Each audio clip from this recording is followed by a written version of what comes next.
Hello guys, in today's video I will be showing you how to copy the link of your accounts.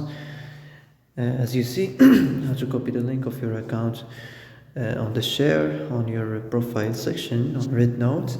Easy and quickly. First of all, enter the application and go to the profile section, and then you will find here this share this share icon. Click on it, and as you see here, you just click on copy it, and it will be copied to clipboard, as you see, and that's it. Also, you can add the QR code if you want to scan something.